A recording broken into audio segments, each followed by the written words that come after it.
Mamá, ¿por qué el tío Carlos se quedó tan pálido cuando escuchó que el banco te estaba llamando? Preguntó mi hijo de 9 años, apretando mi mano con una preocupación que no correspondía a un niño de su edad. Todavía recuerdo ese momento con una claridad escalofriante. Tenía el teléfono en una mano y la mochila de mi hijo en la otra, cuando la asesora del banco pronunció una frase que cambió mi vida. Señora, necesitamos que acuda hoy mismo a la sucursal para verificar una cuenta registrada a su nombre. El saldo es considerable y debemos confirmar su identidad. Pensé que era un error administrativo. Nunca había tenido grandes ahorros, mucho menos una cuenta con una cantidad millonaria. Estaba a punto de pedir más explicaciones cuando levanté la vista y vi a mi hermano observándome desde la puerta de la cocina. Su expresión pasó de la curiosidad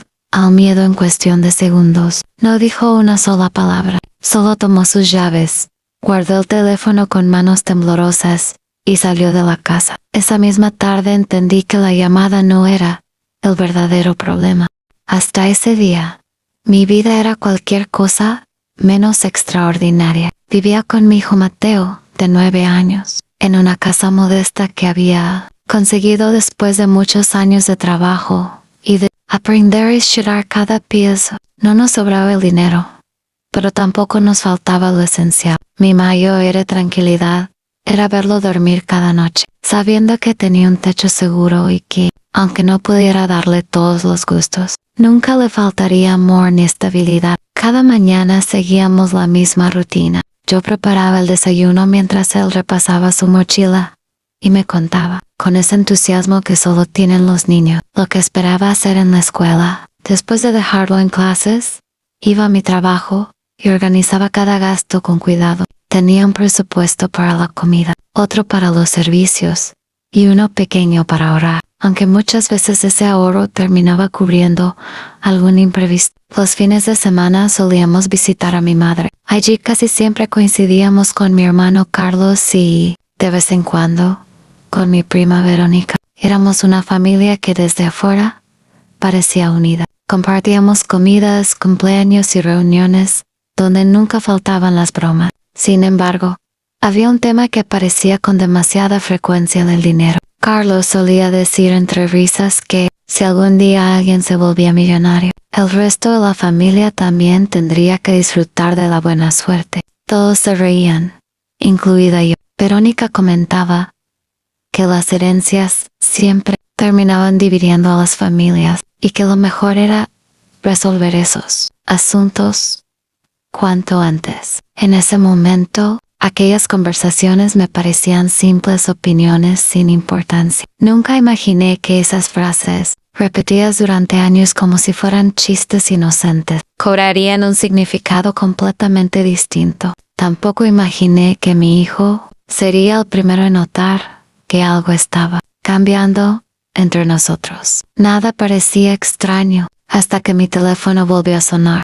Al día siguiente, después de dejar a Mateo en la escuela, fui directamente a la sucursal que me habían indicado. Durante todo el trayecto, intenté convencerme de que se trataba de una confusión. Pensaba que tal vez alguien había escrito mal un número de identificación o que el sistema había mezclado información de otra persona con la mía. La asesora que me recibió revisó mi documento de identidad, verificó algunos datos personales y me pidió que esperara unos minutos. Mientras observaba a las personas entrar y salir del banco, sentía una mezcla de curiosidad y nervios que no podía explicar. Finalmente, me invitó a pasar a una oficina privada. Señora, ya confirmamos su identidad, dijo con un tono profesional. La cuenta existe y está registrada legalmente a su nombre. Sentí que el estómago se me hacía un nudo. Debe haber un error. Yo nunca abrí una cuenta aquí. Ella giró el monitor ligeramente para mostrarme parte del expediente. No podía llevarme copias todavía, pero sí pude ver mi nombre completo, mi número de identificación y una fecha de apertura que me dejó completamente descansada. La cuenta llevaba varios años activa. No aparecían movimientos recientes que yo reconociera, pero toda la documentación indicaba que mi nombre figuraba como titular legítima. La asesora explicó que, Antes de darme acceso completo a la información, el banco debía realizar un proceso interno de verificación. Por tratarse de un monto importante, salí de la sucursal con más preguntas que respuestas. Caminé hasta mi auto sin encender la radio, intentando recordar si alguna vez había formado relacionado con ese banco. No encontré ninguna explicación lógica. En ese momento tomé una decisión. Hasta entender exactamente qué estaba ocurriendo, no iba a contarle a toda la familia. Solo hablaría con quien fuera absolutamente necesario. No quería alimentar rumores ni falsas expectativas por algo que todavía podía tener una explicación sencilla. Pensé que aún tenía tiempo para descubrir la verdad con calma, pero estaba equivocada. Alguien más ya sabía que yo había ido al banco, y esa persona comenzó a mover piezas antes de que pudiera guardar silencio. Esa misma tarde empecé a notar cosas que, en cualquier otro momento, habrían parecido simples coincidencias. Mi teléfono no dejaba de sonar. Primero fue mi prima Verónica, preguntándome con un entusiasmo poco habitual si quería pasar a tomar un café. Apenas colgué, mi hermano Carlos me escribió para decir que hacía mucho tiempo que no compartíamos una comida en familia y que sería buena idea reunirnos ese mismo fin de semana. Lo extraño no era la invitación, lo extraño era la urgencia. Durante años había sido yo quien insistía en vernos, y casi siempre alguno tenía una excusa para cancelar. Ahora de repente, todos parecían tener tiempo para mí. Acepté ir a casa de mi madre esa noche porque no quería despertar sospechas. Desde que crucé la puerta sentí un ambiente diferente. Mi madre me recibió con un abrazo más largo de lo normal. Verónica se ofreció a servir la cena antes de que yo pudiera ayudar. Carlos sonreía demasiado, aunque evitaba mirarme directamente a los ojos. Mateo, que siempre observaba más de lo que los adultos imaginábamos, se acercó mientras los demás conversaban. «Mamá, ¿por qué todos son tan amables contigo hoy?», me preguntó, en voz baja. Le respondí con una sonrisa tranquila y le dije que seguramente solo estaban de buen humor. Pero, en el fondo, la misma pregunta empezaba a inquietarme. Durante la cena aparecieron comentarios que parecían casuales, aunque tenían un mismo tema. «La familia siempre debe apoyarse cuando a uno le va bien», dijo Verónica mientras servía el postre. Carlos acariciou casi «Imagínate que alguno de nosotros recibiera una fortuna inesperada. Lo justo sería compartir un poco, ¿no?». Todos soltaron una risa incómoda. Yo también sonreí, pero preferí no responder. Cuanto menos hablara, más posibilidades tendría de entender qué estaba ocurriendo. Esa noche confirmé que alguien había filtrado información que yo nunca había contado, y mientras todos intentaban averiguar cuánto sabía yo, decidí hacer exactamente lo contrario: observar, escuchar y esperar. Entonces apareció un detalle que nadie esperaba. Al regresar a casa no pude dormir. Había demasiadas preguntas dando vueltas en mi cabeza y ninguna respuesta convincente. Mientras Mateo hacía su tarea al día siguiente, decidí ordenar un viejo closet donde guardaba cajas con documentos familiares que no revisaba desde hacía años. No buscaba nada en particular, solo necesitaba distraerme. En el fondo de una de las cajas encontré una carpeta de color café, algo desgastada por el tiempo. Dentro había recibos antiguos, copias de actas, fotografías y varias hojas cuidadosamente dobladas. Al abrirlas, un nombre llamó mi atención de inmediato. Era el de mi abuelo Ernesto. Había fallecido hacía varios años y, según siempre nos dijeron, había dejado muy pocas pertenencias. Recuerdo que en aquella época nadie habló de cuentas bancarias ni de inversiones. La familia insistía en que prácticamente no existía nada que repartir. Seguí revisando la carpeta y encontré una carta donde aparecía su firma junto a la fecha de varios años atrás. No era un testamento ni un documento que explicara el origen de algún patrimonio, pero mencionaba que estaba organizando ciertos asuntos financieros para proteger el futuro de la familia. Esa frase despertó un recuerdo que llevaba mucho tiempo olvidado. De niña, escuché a mi abuelo decirle a mi madre que algún día entendería por qué había tomado ciertas decisiones en silencio. En ese momento nadie le dio importancia. Pensamos que hablaba de deudas o de algún trámite pendiente, Con el paso de los años, esa conversación quedó enterrada entre tantos recuerdos familiares. Ahora, después de la llamada del banco, esas palabras adquirían un significado completamente distinto. ¿Y si aquella cuenta no había aparecido por error? ¿Y si todo estaba relacionado con una decisión que mi abuelo había tomado mucho antes de morir? Guardé nuevamente los documentos en la carpeta y decidí no comentar el hallazgo con nadie. Todavía faltaban demasiadas piezas para sacar conclusiones, pero por primera vez sentía que existía un hilo capaz de conectar el pasado con lo que estaba ocurriendo en el presente. Lo que descubrí después cambió por completo la historia. 2 días después recibí otra llamada del banco.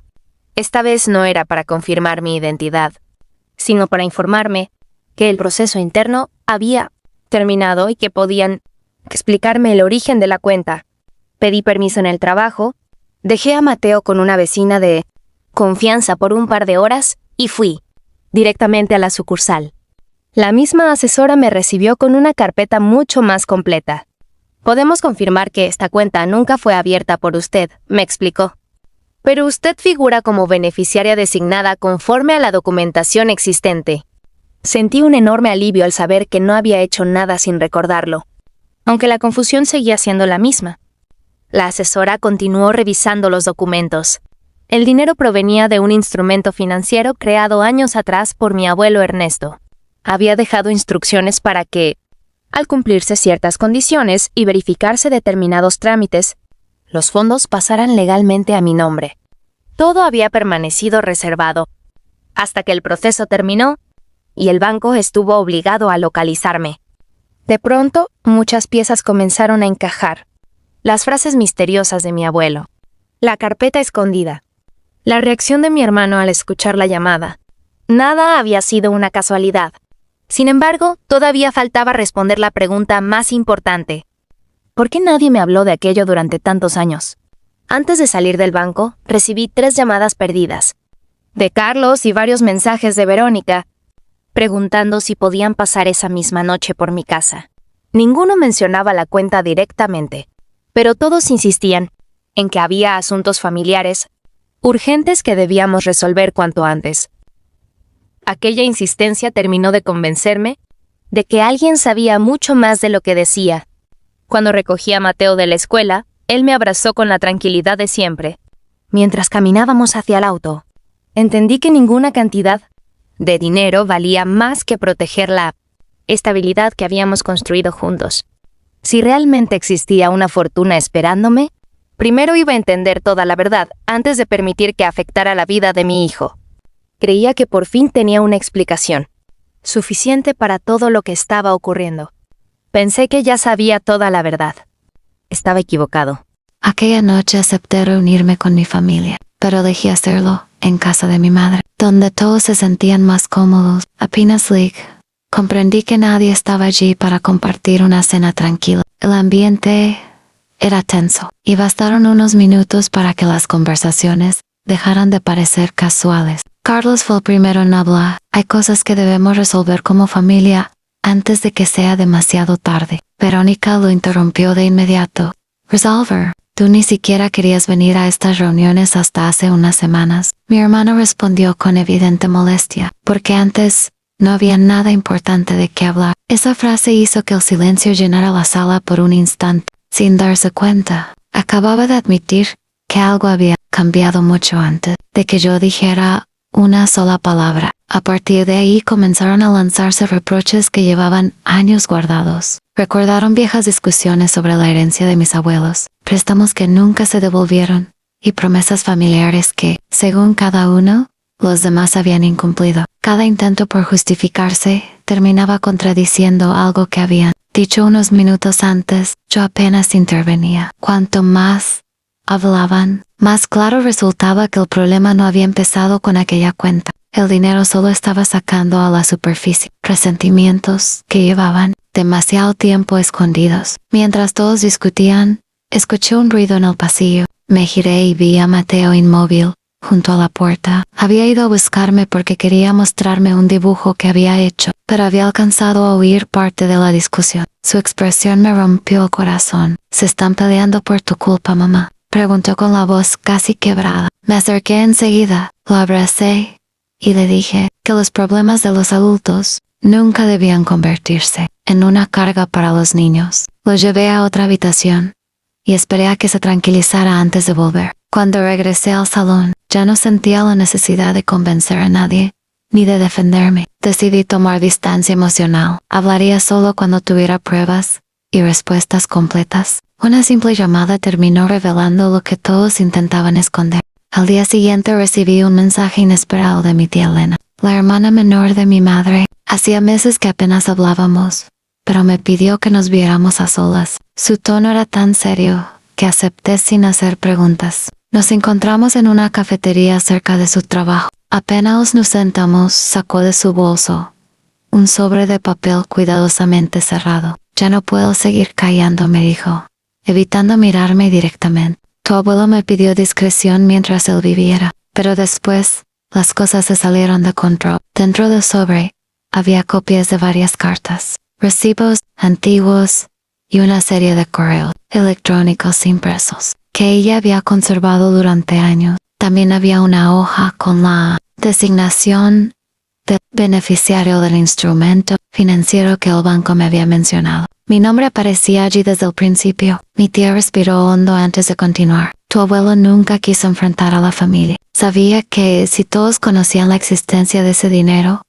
empezarían los conflictos. Por eso dejó instrucciones para que todo permaneciera reservado hasta que se cumplieran ciertas condiciones. Mientras revisaba los documentos, otra pieza encajó en mi mente. Entonces, ¿quién sabía de todo esto? Elena guardó silencio unos segundos. Carlos lo descubrió hace años cuando ayudó a tu abuelo con unos trámites. Prometió mantener el secreto, pero desde entonces intentó averiguar cuándo se liberaría el dinero. Nunca pudo cambiar los documentos, porque legalmente no tenía autoridad para hacerlo. Pero sí empezó a influir en la familia con historias incompletas para preparar el terreno. Aquellas palabras coincidían con lo que yo había observado desde la llamada del banco. Las bromas constantes sobre herencias, la repentina amabilidad y la desesperación por reunirse ya no parecían casualidades. Lo más importante era que ya no dependía únicamente de recuerdos o sospechas. Tenía documentos con fechas, recibos, copias de comunicaciones y la explicación de una persona que había participado directamente en aquellos hechos. Por primera vez desde que comenzó todo, sentí que la verdad tenía un respaldo sólido. Ya no hacía falta imaginar nada. Ahora podía demostrarlo. Le pedí a mi madre que nos reuniéramos una vez más en su casa. Esta vez no acepté excusas ni cambios de fecha. Quería que estuvieran presentes Carlos, Verónica y mi tía Elena antes de salir. Dejé a Mateo con una amiga de absoluta confianza. No quería que volviera a escuchar una discusión entre adultos cuando todos estuvieron sentados. Coloqué sobre la mesa la carpeta que había recibido. Nadie dijo una palabra. Respiré hondo y hablé con calma. No los traje aquí para pelear. Los traje porque ya sé de dónde viene la cuenta. Y porque quiero que dejemos de vivir entre rumores. Fui sacando los documentos uno por uno. Primero, las copias del banco. Después, las cartas de mi abuelo. Finalmente, los recibos y los correos que demostraban que mi nombre había sido designado como beneficiario muchos años atrás. Carlos empezó a mover la pierna con nerviosismo. Eso no demuestra toda la historia, dijo rápidamente. Tu abuelo cambió de opinión varias veces. Mi tía Elena negó con la cabeza. No, Carlos. Estuve presente cuando firmó las instrucciones definitivas. Tú también lo estabas. Él intentó responder, pero se detuvo unos segundos. John solo quería asegurarme de que el dinero no terminara en malas manos, y por eso nunca me hablaste de su existencia. Pregunté sin levantar la voz. No respondió de inmediato. Verónica intervino intentando cambiar el tema. Todos cometemos errores. Lo importante es que seguimos siendo familia. Pero esa frase ya no tenía el mismo peso. Durante años habían actuado como si no existiera ningún secreto. Y ahora, cada explicación chocaba con la anterior. Nadie necesitó acusarlos. Sus propias contradicciones hablaban por ellos. Miré a mi madre. Tenía los ojos llenos de lágrimas. Lo único que me importa en este momento es que mi hijo crezca, lejos de mentiras y de peleas por dinero. Eso es lo que voy a proteger. Por encima de cualquier cuenta bancaria. Nadie volvió a discutir. El silencio que quedó en aquella sala decía mucho más que cualquier grito. Después de aquella reunión, nada volvió a ser igual.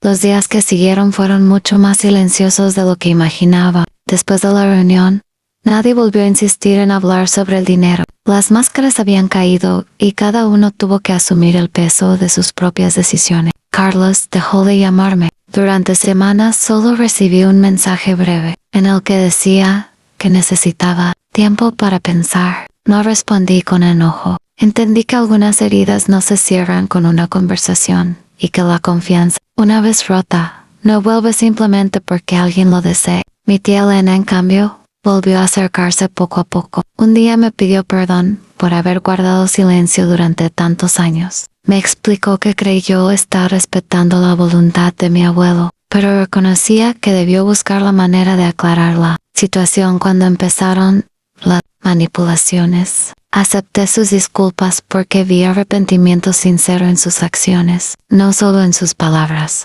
Con la documentación ya verificada, el banco completó los procedimientos correspondientes. Me explicaron cada paso con claridad, revisaron nuevamente mi identidad y finalmente pude acceder de manera formal a la cuenta. Todo ocurrió mediante los procesos habituales de la institución, sin atajos ni privilegio. La primera decisión que tomé fue mantener la mayor parte del dinero protegida para asegurar el futuro de Mateo. No, quería que esa fortuna cambiara nuestra forma de vivir de un día para otro. Prefería actuar con la misma prudencia que había guiado mi vida antes de descubrir su existencia. Lo que sí cambió fue el ambiente en casa. Mateo dejó de hacer preguntas sobre discusiones familiares. Volvió a concentrarse en la escuela, a invitar amigos a jugar y a llenar la casa con las risas que tanto había extrañado durante aquellas semanas difíciles. Al verlo recuperar esa tranquilidad, comprendí que la verdadera victoria nunca había sido descubrir una cuenta millonaria. La verdadera victoria era haber impedido que la ambición de los adultos le robara la paz. Al niño, con el conflicto resuelto, aún quedaba sanar lo más importante.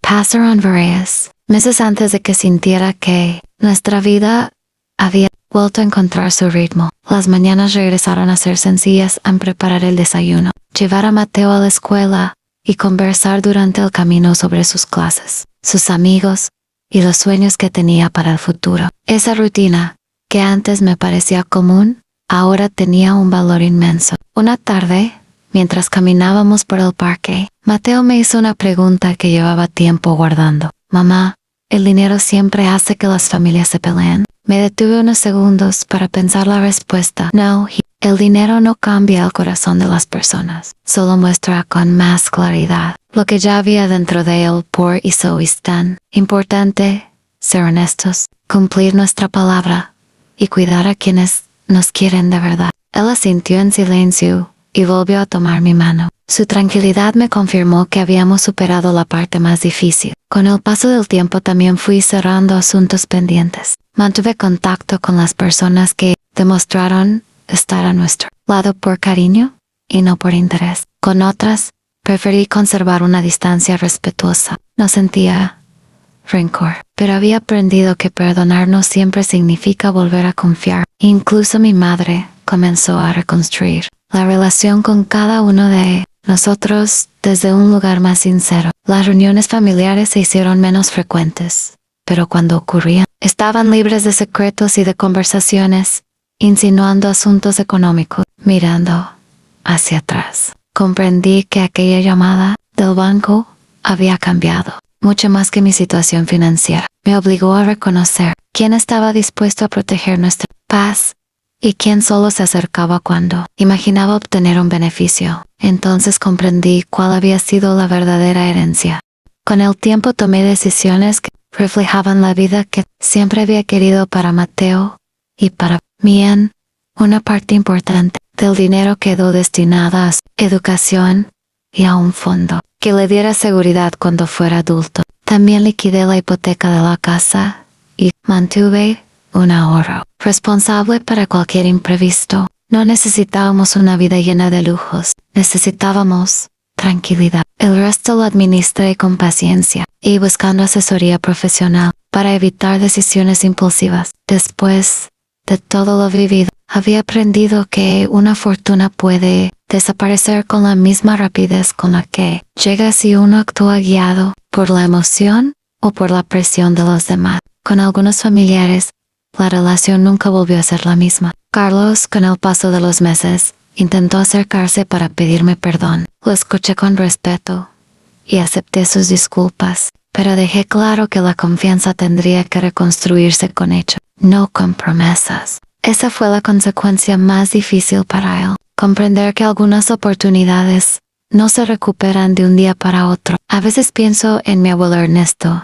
y en las decisiones que tomó. Tal vez sabía que el dinero pondría a prueba a la familia. Tal vez por eso esperó el momento adecuado para que la verdad saliera a la luz. Hoy, cuando recuerdo la pregunta que Mateo me hizo aquella primera mañana, ¿por qué el tío Carlos se quedó tan pálido cuando escuchó que el banco te estaba llamando? Ya conozco la respuesta. La cuenta millonaria cambió muchas cosas, pero la verdadera riqueza nunca estuvo en ese dinero. Estuvo en proteger a mi hijo, conservar mi paz y descubrir quién permanecía a nuestro lado cuando lo único que realmente importaba era la honestidad.